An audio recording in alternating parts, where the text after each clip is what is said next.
What's going on, y'all? Rise and shine, friends. It is 5:44 p.m. and the sun has set, and here I am starting my day. But anyways, y'all, real quick, I've been kind of in a rut lately, and it's not even like creative wise, like vlogging wise. I'm just talking about life. Like, I don't know if you can see, but my eye bags, what do you call these things? Yeah, but like my eyes just feel like they've been worked out. They've been doing some reps in the gym. I'm blinking too much. I don't even know, because I think I have decent sleep. I've been getting around 6 to 8 hours of sleep, but like behind my eye over here, it's been kind of just like so tired, and I feel my eyes dragging down. I wouldn't even attribute it to fatigue or tiredness. It's just that my eyes, for some reason, they just won't cooperate, and it just makes me want to sleep. And when I do sleep, it still feels the same, you know? Like, I feel like I'm not even getting this rest. But yeah, it's just really weird lately, so please bear with me. And you know, I have my moments. I kind of peak at some times of the day once I start getting to my mojo, but then sometimes it's just like, whoa, like I feel like a freaking walking zombie. Like, I think that new Zombieland movie's gone,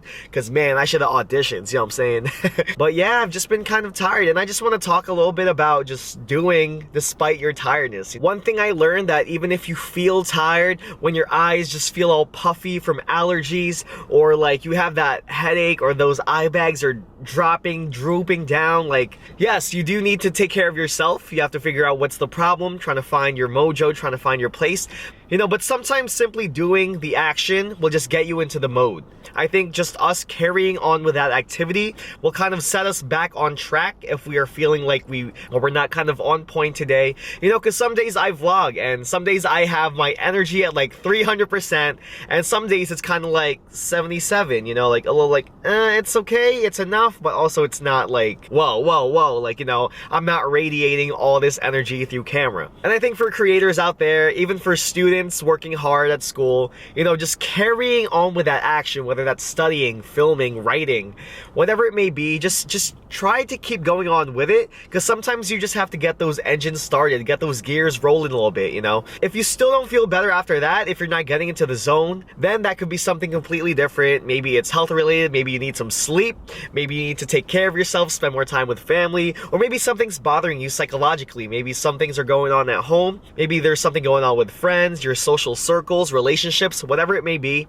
I find it more often than not that I feel tired, not really because I'm overworked or overwhelmed, but really just, it's me being lazy. But sometimes I feel like laziness, you know, is covered and concealed by a facade of tiredness and fatigue. And we like to attribute things to that. In turn, we'll treat ourselves, but it doesn't really answer the problem. It doesn't provide a solution for what's going on, and you end up just kind of spoiling yourself for being lazy. I don't know if anyone else feels this, but for me lately, that's what I've been noticing. In my past videos, I talked about how overwhelmed I am, how tired I am, and I give you a laundry list of all the things I did. But I realized, and I look back, I really reflect, and I'm like, wait, I've been doing that for a while, and I've also treated myself out. I've spent time with myself. So sometimes I think it's really just in the mind. Sometimes it's just us finding excuses to be lazy and not go to work, not do anything, and just attributing it to feeling tired. And I think that's something that a lot of us can fall into. That's a trap that many of us could fall into, and just results in a lack of productivity, a lack of quality of life, and just carrying on with your day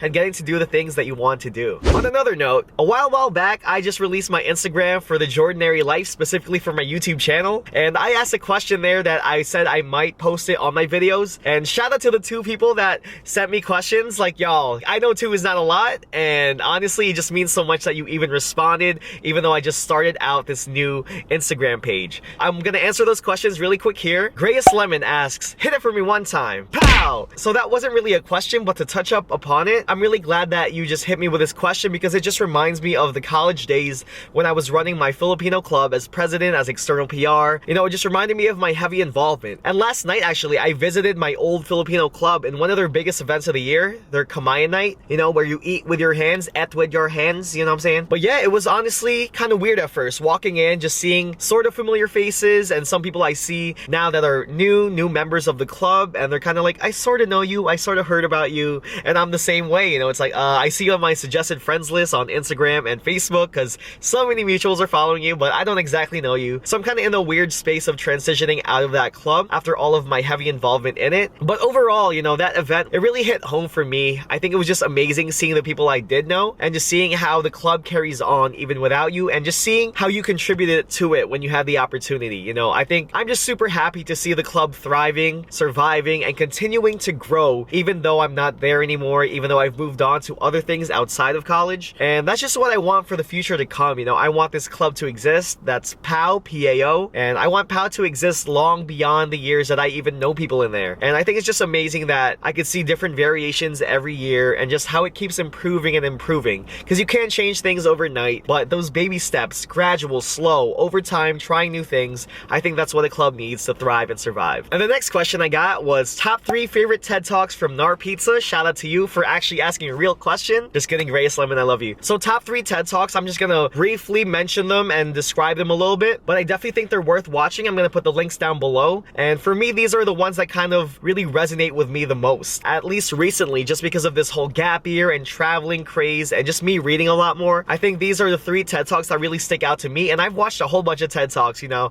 I've spent afternoons, nights just watching TED Talks ever since I was in college, but these 3 are particularly relevant to me right now, and if it piques your interest a little bit, just feel free to comment down below, share your interest, and let me know what you think. So first off, I'm just gonna talk about one of my favorite TED Talks. Is by one of my favorite authors, actually, and one of the books that really started it for me, this vlog, carrying on with POW, and all that, just to get that mindset on organizations. It's Simon Sinek's TED Talk about basically starting with why, and he talks about the golden circle. People don't buy what you do, they buy why you do it. The goal is not to do business with everybody who needs what you have. The goal is to do business with people who believe what you believe. Which you can find out more about in the video below. You know, I think this video is really great just because it helps me see these organizations differently, and I realize that not every organization has a why. Everything just started to make sense once I viewed it through Simon's lens. This video really started it for me. I've read 3 of his books already up to this date. Even if you're not in business or trying to start a company anytime soon, I think it just helps to know as a consumer or even as just a person to know how marketing works and how it could work, because I see that some businesses just want to create a product. We all think about the best product, but sometimes it really does matter why you exist. Why do these companies exist and why do they do what they do? So definitely check out Simon Sinek. It really helps so much, even as a consumer, to just see and notice these things in daily life and how people market things to us. You know, some organizations seem great on the surface, but when you look within, they're really flawed and have a poor foundation. The next TED Talk I want to talk about is by Jean Fan.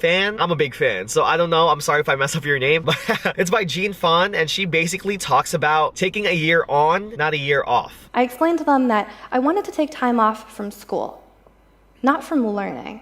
I would do plenty of that on my own. Whether that meant pursuing personal projects, finding interesting internships, or traveling the world. The possibilities were endless. So when most of us hear about taking a gap year, which I'm currently in right now, you know, a lot of people say I'm taking time off from school. And a lot of people get worried. They're like, oh my gosh, what are you gonna do? You're gonna eat Netflix? Oh, not eat Netflix. You're going to watch Netflix and eat potato chips, aren't you? But yeah, you know, that little shift in wording just makes a big difference. But she really also goes into how unpopular a gap year is in America. But she really just brings light into a gap year and the possibilities in it. In the clip I just showed you, she really emphasizes the challenges that she has to go through with Asian parents, and also that learning doesn't end in school. And I think that's just something that really hits home ever since I graduated college, is that learning does not stop outside of school. Even when I hopefully go into grad school, you know, life is a whole learning lesson and there's a bunch of things to learn. You know, a lot of experiential learning, some self-directed learning that isn't just textbooks, tests, quizzes, homework, and all that. There's a huge difference from taking a break from school and taking a break from learning. I think that's just the point she really wants to make, and that there's so many more things to experience out there, you know. We all just get so caught up in this bubble of education, this bubble of college, you know, this bubble of just getting that job until we're set, you know, getting everything clear and then we're set, but it's not always that way. So I totally recommend just watching Jean Fan's video. I'll link it down there as well. And the third one I want to talk about is by Vargas, and this one's one of my favorites, especially because of the way he speaks. I really appreciate just good delivery. Who here knows what a gap year is? Who's been on a gap year? Keep your hand raised. I see some hands. Well, very simply, a gap year is taking 6 months or a year off after high school or maybe after college before starting your career and making a deposit of epic awesomeness to your mind, your body, and your soul. Louis Vargas also talks about a gap year and sheds light upon it, but he also talks about the reasons why people don't want to travel, or the excuses people make as to why they do not want to travel, or, are less likely to travel. And if you watch the video, I think you'll get so pumped and you'll realize that, wow, the media that we consume, everything around us, we have it all wrong, and we are just thinking the worst case scenario, especially when it comes to traveling internationally. But the main point of Lewis's video is just that we spend so much money on material items, on things that don't matter in the long run and aren't long lasting. So he's saying that we should spend less and spend more on experiences such as traveling. I'm sure we all have those things in our lives that we just spend money on habitually, on and on, consistently, because we feel like we need it. Obviously for me. But if you really think about it and put it into perspective, what if I just decide to cut back half of the coffee I consume in a month? This just really hits home for me, because every time I look around in my room, I see so many things that I've bought and don't even use. And I know the value of those things in stores, and it's just like, I wish I saved that money and just saw it as a travel, saw it as a trip instead. And it just really makes me question my purchases now as to, is this going to last a while? Is this going to make me happy in the long run? Or is it just that spike of pleasure in the moment? Like, that's why this TED Talk really just hits home. It gets to the core, right into the meat, you know what I'm saying? Like, I just love the way he delivers this TED Talk, and I urge you to watch this one. I think everyone can relate to this, especially if you live in America. Like, we just spend money on so many things, but in the long run, is it really worth it? Would you want to put it to travels instead? So that's pretty much it for my top 3 TED Talks. If you have any comments, questions, or concerns about them, or my perspective on it, feel free to hit me up, leave a comment below. I have a lot of things coming up this month. It's a super busy month. I don't want to give it away yet. Some people know this already, but just stay tuned. But yeah, thank you so much for watching this video. Please don't forget to hit the subscribe button. Bye now. Peace.